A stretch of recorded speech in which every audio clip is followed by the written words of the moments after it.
Doctor ortho Ayurvedic oil और capsule, अब दर्द भी घुटने टेकेगा। रायपुर में छत्रपति शिवाजी महाराज राज्याभिषेक समारोह में राज्यपाल रमन डेखा ने की शिरकत। छत्रपति शिवाजी की प्रतिमा का किया अनावरण।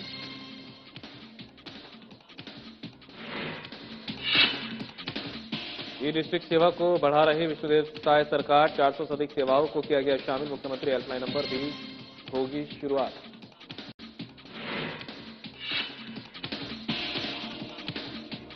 तेरह जून को विष्णुदेव साय सरकार के होंगे 2.5 साल पूरे। गरियाबंद में सीएम ने की पत्रकारों से चर्चा, कहा कानून व्यवस्था बहाल हमारी सर्वोच्च प्राथमिकता।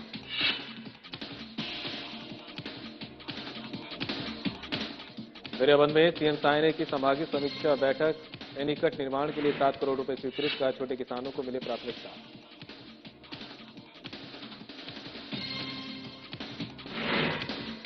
और वित्त मंत्री ओपी चौधरी पहुंचे धमतरी। चंद्रनाहु कुर्मी क्षत्रिय समाज के कार्यक्रम में वे शामिल। देश के विकास में भागीदारी का किया आह्वान।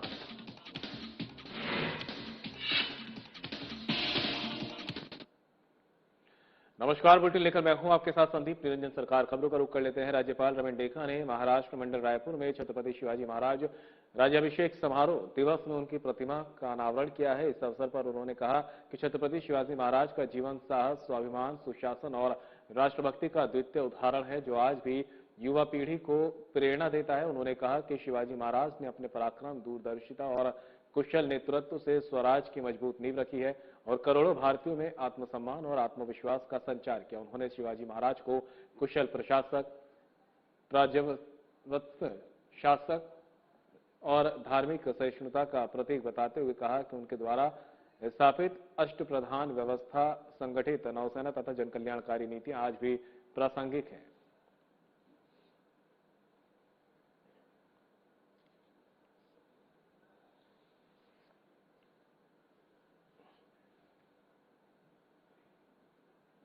मुख्यमंत्री विष्णुदेव साय सुशासन तिहार के तहत लगातार गांव-गांव पहुंचकर आमजन से सीधे संवाद कर रहे हैं, जमीनी हकीकत जान रहे हैं और विकास कार्यों की समीक्षा कर रहे हैं। आइए देखते हैं मुख्यमंत्री विष्णुदेव साय से जुड़ी सभी बड़ी और खास खबरें।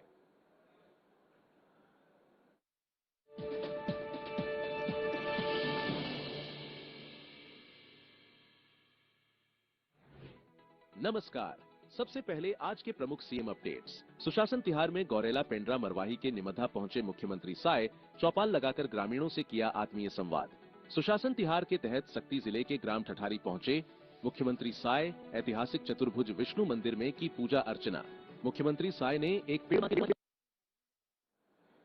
आमजन से सीधे संवाद कर रहे सीएम साय विकास कार्यों की समीक्षा कर रहे हैं और मुख्यमंत्री विष्णुदेव साय सरकार की ई डिस्ट्रिक्ट सेवा को और बढ़ा रही है।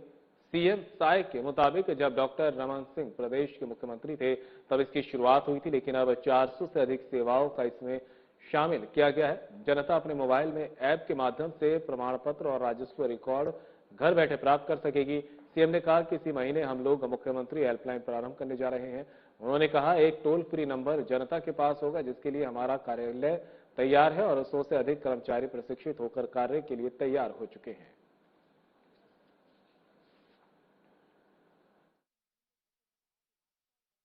ये डिस्ट्रिक्ट सेवा है उसको और बढ़ा रहे हैं। ये डॉक्टर रमन सिंह जब मुख्यमंत्री थे तब से इसकी शुरुआत हमारे प्रदेश में हुई है, लेकिन अभी हम लोग करीब 400 से ज़्यादा सेवा उसमें शामिल कर रहे हैं और जनता अपने मोबाइल में एप्लीकेशन डालकर प्रमाण पत्र वगैरह, राजस्व रिकॉर्ड घर बैठे प्राप्त कर सकेगी। ये ई डिस्ट्रिक्ट के माध्यम से कर रहे हैं और इसी महीने हम लोग मुख्यमंत्री हेल्पलाइन प्रारंभ करने जा रहे हैं। एक टोल फ्री नंबर जनता के सामने में होगा और इसके लिए हमारा दफ्तर तैयार है। 100 से ज़्यादा कर्मचारी ट्रेन होके आ चुके हैं और मतलब जनता उस टोल फ्री नंबर में अपनी समस्या रजिस्टर कराएगी और उसका समाधान होगा और समस्याओं के लिए टाइम बाउंड भी होगा और उस समय अवधि में उनका समस्या का समाधान घर बैठे। मुख्यमंत्री विष्णुदेव साय ने गरियाबंद में पत्रकारों से चर्चा करते हुए कहा कि 13 जून को हमारी सरकार के 2.5 साल पूरे होने वाले हैं। इन 2.5 वर्षों में कहीं भी कोई अपराध हुआ है तो उसकी सख्ती से जांच की गई है और आवश्यक कार्रवाई की गई है। उन्होंने कहा कि अगर कोई भी दोषी है तो उसे बख्शा नहीं जाएगा।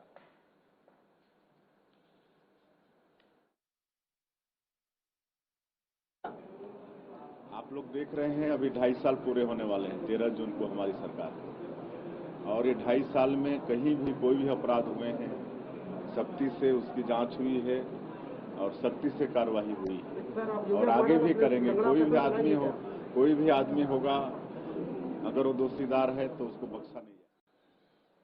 गरियाबंद में मुख्यमंत्री विष्णुदेव साय ने पत्रकारों से चर्चा के दौरान कहा कि आज इस देश का सौभाग्य है कि हमारे माननीय प्रधानमंत्री नरेंद्र मोदी के नेतृत्व में 12 वर्ष पूर्ण हो रहे हैं। पहले यूपीए की सरकार लगातार 10 वर्षों तक रही और उस समय के प्रधानमंत्री एक बड़े अर्थशास्त्री माने जाते थे। इसके बावजूद देश की अर्थव्यवस्था वैश्विक स्तर पर लंबे समय तक लगभग 10वें स्थान के आसपास बनी रही, लेकिन जब नरेंद्र मोदी देश के प्रधानमंत्री बने तो अपने अथक परिश्रम, दूरदर्शी नेतृत्व और प्रभावी नीतियों के बल पर उन्होंने भारत की अर्थव्यवस्था को आगे बढ़ाते हुए विश्व की चौथी सबसे बड़ी अर्थव्यवस्था के रूप में स्थापित कर दिया है।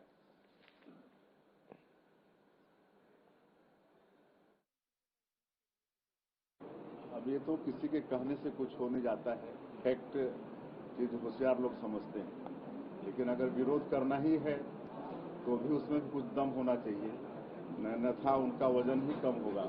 और आज सौभाग्य है इस देश का कि माननीय हमारे देश के यशस्वी प्रधानमंत्री और उनका शानदार 12 साल पूरा हो रहा है और 12 साल में पहले यूपीए की सरकार लगातार 10 वर्षों तक रही और उस समय के प्रधानमंत्री बहुत बड़े अर्थशास्त्री थे। उसके बाद ये देश कहां पर खड़ा था? आर्थिक रूप में 10वें स्थान पर लगातार 10 साल तक खड़ा रहा था, न आगे गया न पीछे गया। लेकिन जब आदरणीय नरेंद्र मोदी जी इस देश के प्रधानमंत्री हुए तो आज अपने अथक परिश्रम और दूरदृष्टि के कारण आज उसको 5वें स्थान पर लाके खड़ा करके आज 4थे स्थान पर लाके खड़ा कर दिया।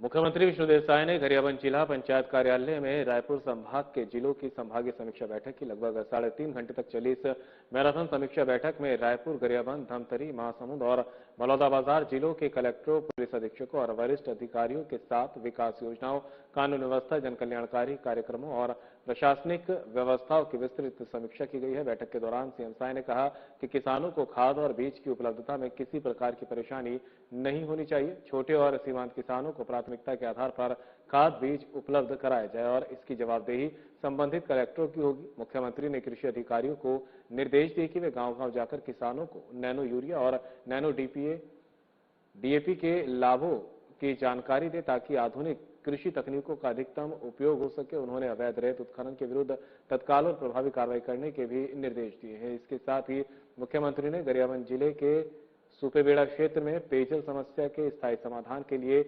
महत्वपूर्ण निर्णय लेते हुए तेल नदी पर एनीकट निर्माण हेतु 7 करोड़ रुपए की स्वीकृति प्रदान की है। उन्होंने कहा कि लोगों की मूलभूत आवश्यकताओं की पूर्ति सरकार की सर्वोच्च प्राथमिकता है और पेयजल जैसी समस्याओं का स्थायी समाधान सुनिश्चित किया जाना चाहिए।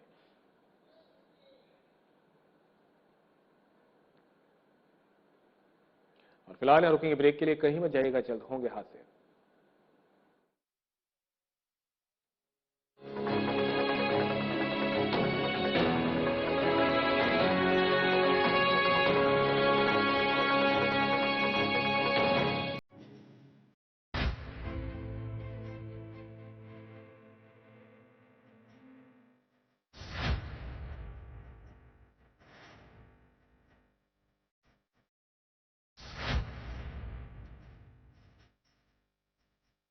विजन 2047 की बात करते हैं। हाँ, पिक्चर पूरी बाकी है तो बहुत देश को आगे ले जाना है। तो ये था कि शतरंज की बिसात बिछाई जाती थी कि किस तरह से बिसात बिछाई जाए कि हम सामने वाले को पटका नहीं देते, लेकिन आजकल गोगली फेंका जा रहा है बहुत ज्यादा। क्या सामने वाले गोगली पर स्टिक नहीं लगा पा रहे, क्या लपक लिए जा रहे हैं? कांग्रेस पार्टी के बैट्समैन तो गोल्डन डक में आउट होने वाले हैं।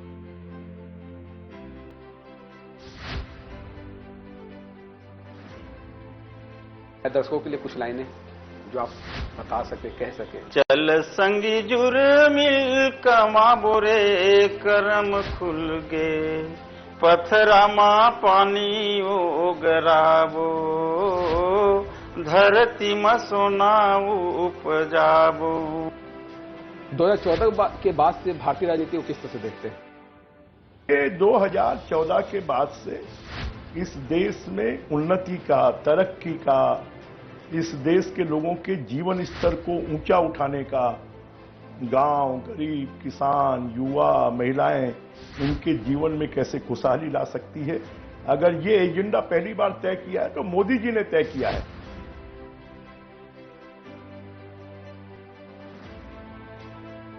तरह से काम होना चाहिए था जो नहीं हो पाया। नहीं, देखिए सभी ने काम किया है, मैं बिल्कुल ही नहीं कह रहा हूं कि किसी ने काम नहीं किया है। हाँ, विगत सरकार ने भी कुछ किया है, परंतु कॉम्प्रोमाइज रही काफी चीजों पर, यह भी सच है। आयुष्मान में जो अभी अनियमितताएं बढ़ती जा रही है निजी हॉस्पिटलों के द्वारा। आपने बहुत बढ़िया किया है प्रश्न पूछकर जी। मेरी इससे भावनाएं भी जुड़ी हुई हैं, क्योंकि मैं एक ऐसे क्षेत्र से आता हूं जहां लोगों को बीमार होने के बाद छोटे छोटे टेबलेट्स के लिए मुर्गियां बेचते देखा हूं। कि सत्ता रहे तो संगठन का काम बहुत राह आसान हो जाता है या चुनौतियां और बढ़ जाती है? नहीं, संतुलन, बेहतर संतुलन के साथ सब काम कर रहे हैं। देखिए, ये कहने को एक वो बन गया है कि सत्ता और संगठन, वरना सत्ता में कौन है बताइए ना। विष्णुदेव साय जी मुख्यमंत्री जी हैं, लगातार अध्यक्ष रहे हैं। महतारी वंदन योजना से मंत्री जी आपने किस तरह का बदलाव देखा महिलाओं के बीच? सबसे पहले तो विशेष साधना न्यूज को बहुत बहुत धन्यवाद देना चाहूँगी कि आज मुझे लगता है इस तरह से पहली बार आपसे फेस टू फेस हो रहा है। और दूसरी बात ये है कि हमारे लिए नहीं, ये तो छत्तीसगढ़ में भारतीय जनता पार्टी की सरकार बनाने में महत्वपूर्ण भूमिका निभाई है महतारी वंदन योजना।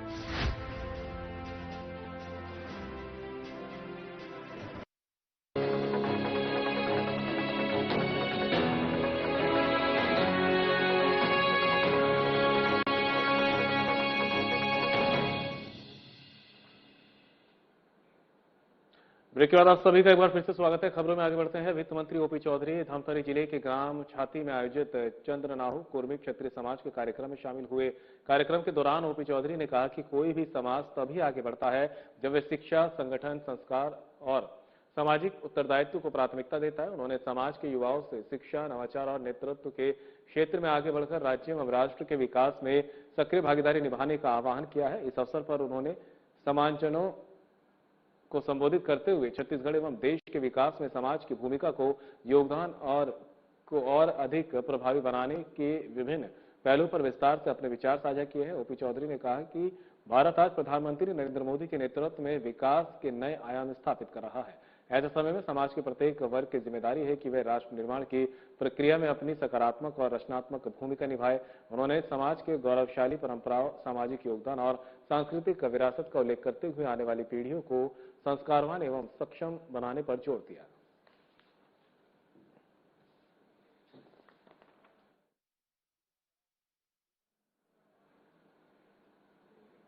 विश्व साइकिल दिवस के अवसर पर डिप्टी सीएम अरुण शाह जगदलपुर में आयोजित संडे ऑन साइकिल कार्यक्रम में शामिल हुए और साइकिल चलाते हुए फिटनेस और पर्यावरण संरक्षण का संदेश दिया। इस अवसर पर उन्होंने कहा कि साइकिलिंग स्वस्थ जीवन शैली, आर्थिक बचत और स्वच्छ पर्यावरण की दिशा में एक प्रभावी कदम है। उन्होंने युवाओं के साथ साइकिलिंग की और जुम्बा गतिविधियों में हिस्सा लेकर स्वस्थ जीवन शैली अपनाने का संदेश दिया। डिप्टी सीएम ने लोगों से अपने दैनिक जीवन में साइकिल को शामिल करने की अपील करते हुए कहा कि ये एक सरल, सुलभ और हर दृष्टि से लाभकारी साधन है जिसका अधिकतम उपयोग किया जाना चाहिए। कार्यक्रम में सांसद महेश कश्यप, महापौर संजय पांडे और कलेक्टर आकाश छिकारा भी मौजूद रहे।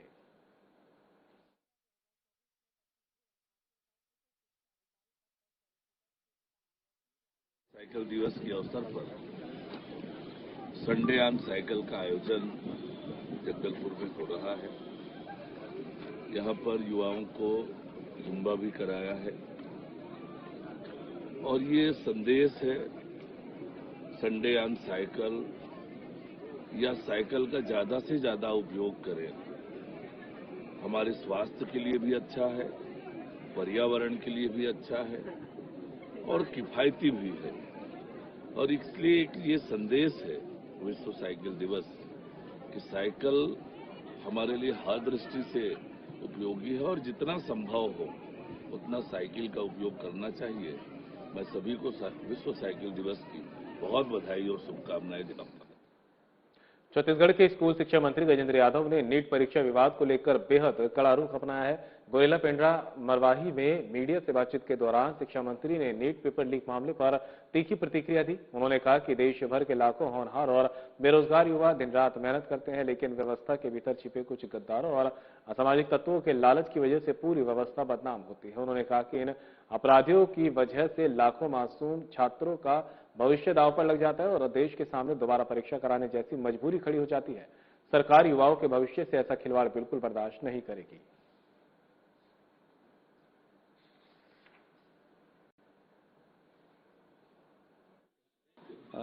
चूंकि देश भर के बच्चे उसमें वहाँ रहते हैं, देश भर में परीक्षा केंद्र रहता है और बहुत बड़ा सिस्टम रहता है और सिस्टम में स्वाभाविक है कोई ना कोई गद्दार तो रहते हैं, जिसके कारण एक व्यक्ति के खामियाजा पूरा सिस्टम को भुगतना पड़ता है। पूरे यहाँ के लाखों बेरोजगार युवाओं को झेलना पड़ा, दंश उसका झेलना पड़ा और सरकार तो कोशिश करती है कि किसी प्रकार की कोई गलती ना हो, फिर भी सिस्टम में ऐसे लोगों के कारण खामियां होती है, फिर सब एग्जाम करना पड़ रहा है, मजबूरी है पेरेंट्स के लिए। विश्व साइकिल दिवस और संडे ऑन साइकिल अभियान के अवसर पर कबीरधाम पुलिस द्वारा स्वास्थ्य, पर्यावरण संरक्षण एवं फिटनेस को बढ़ावा देने के उद्देश्य से विशेष साइकिल रैली और पैदल वॉकिंग कार्यक्रम का आयोजन किया गया। कार्यक्रम का शुभारंभ पुलिस अधीक्षक कार्यालय कबीरधाम से हुआ। इस अवसर पर पुलिस अधीक्षक धर्मेंद्र सिंह के नेतृत्व में अतिरिक्त पुलिस अधीक्षक पुष्पेंद्र बघेल, उप पुलिस अधीक्षक आशीष शुक्ला और जिले के समस्त थाना एवं चौकी प्रभारी शामिल हुए। कार्यक्रम के दौरान अधिकारियों एवं कर्मचारियों द्वारा शहर के प्रमुख मार्गों, चौक चौराहों एवं काली गार्डन क्षेत्र में पैदल वॉकिंग की गई। रैली शहर के विभिन्न मुख्य मार्गों से होकर पुनः पुलिस अधीक्षक कार्यालय पहुंची। इस अवसर पर पुलिस अधीक्षक धर्मेंद्र सिंह ने कहा कि साइकिल केवल एक परिवहन का साधन नहीं बल्कि स्वस्थ जीवन, स्वच्छ पर्यावरण और अनुशासित दिनचर्या का प्रतीक है। उन्होंने कहा कि कबीरधाम पुलिस सदैव समाज में सकारात्मक संदेश देने एवं जन जागरूकता बढ़ाने के लिए ऐसे कार्यक्रमों का आयोजन करती रहेगी। कार्यक्रम के दौरान पुलिस अधिकारियों एवं कर्मचारियों ने फिट इंडिया, स्वस्थ जीवन शैली और पर्यावरण संरक्षण के प्रति अपनी प्रतिबद्धता व्यक्त करते हुए नियमित रूप से साइकिल चलाने और शारीरिक गतिविधियों में भाग लेने का संकल्प लिया।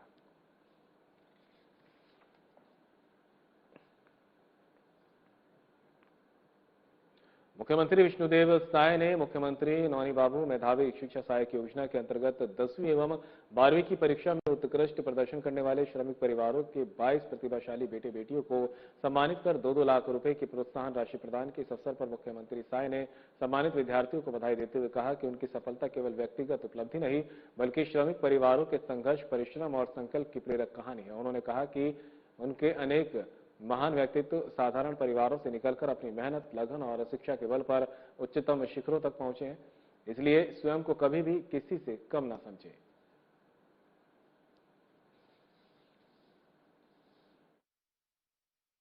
देखिए, श्रम विभाग के द्वारा प्रदेश के श्रमिक परिवार के लिए 28 तरह की योजना चलाया जा रहा है, जिसमें एक बहुत महत्वपूर्ण योजना है मुख्यमंत्री नौनी बाबू मेधावी शिक्षा सहायता योजना। इसमें हमारे श्रमिकों के जो बच्चे 10वीं और 12वीं बोर्ड के एग्जाम में टॉप 10 में आते हैं, उनको 2 लाख रुपया, उसमें 1 लाख रुपया प्रोत्साहन की और 1 लाख रुपया व्हीकल, मतलब 2 पहिया वाहन खरीदने के लिए रहता है। तो आज कुल 22 10वीं और 12वीं के बोर्ड के एग्जाम में जो टॉप 10 के अंतर्गत आए हैं उनको पुरस्कृत किए हैं, 2-2 लाख रुपये दिए हैं। तो ऐसे हमारे बेटा बेटियों को बहुत बहुत बधाई और शुभकामनाएं हैं, उनके उज्जवल भविष्य की कामना करते हैं। और ऐसे अवसर पर हमारे प्रदेश के श्रम मंत्री श्री लखनलाल देवांगन जी, हमारे कर्मकाल मंडल के अध्यक्ष डॉक्टर राम प्रताप सिंह, श्रम विभाग के सचिव श्री हिमशिखर गुप्ता, यहाँ के कलेक्टर, सभी की उपस्थिति में ये समारोह संपन्न हुआ है। और फिलहाल इस बुलेटिन में मेरे साथ इतना ही, दीजिए इजाजत, नमस्कार।